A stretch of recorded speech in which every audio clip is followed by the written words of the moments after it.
Now this illustration deals with applying Note 2, not Note 1, to Table 220.55.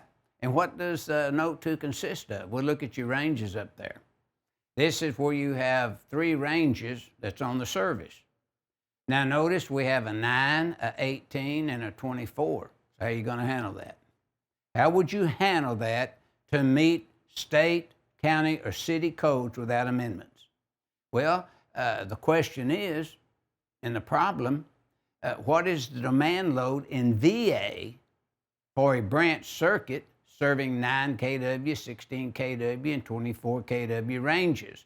Finding the demand load for the 3 pieces of cooking equipment that would apply to a feeder maybe, or to a service, is in the procedure that you see in the boxed in step 1, 2, and solution.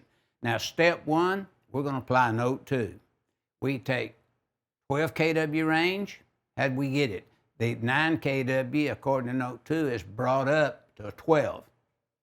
And then we just add the others together because they're greater than 12. So you'd have 12 kW, 18 kW, and 24 kW, gives us a total kW rating of 54. How many ranges do we have? 3. So you divide by 3. If you had 4, you divide by 4, whatever the number is. So 54 kW by 3 gives us 18 kW. Then the question is, does that exceed 12? Yes, it does. 18 kW exceeds 12 kW. So you subtract 12 from the 18 kW, you come up with 6 kW. And then we apply 5% there, see. So 5% of that 6, according to Note 2, is 30. So 30% added to 100%, we come up with 130% times 14 kW times 1,000.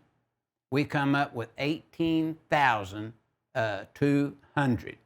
And that would be the procedure for figuring the demand, see. But now remember, we took those ranges and we went back to column C, and for the 3, we picked up 14 kW.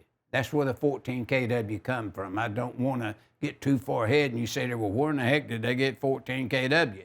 They got it from the column C, as you see in step 2. We don't leave you hanging. We send you to the code so you can look it up for yourself and say, yeah, I agree with this. This is the way this is done. So the solution and the answer, the demand is 18,200 VA for the feeder or for a service. And that's what we're picking up. Now we'll get to, we looked at individual deals, like that 9 kW range that you see up there for that branch circuit. That just look it up for one range, and it's 8 kW divided by 240. That is your branch circuit. So keep that in mind, and each illustration will illustrate the procedure for determining the VA.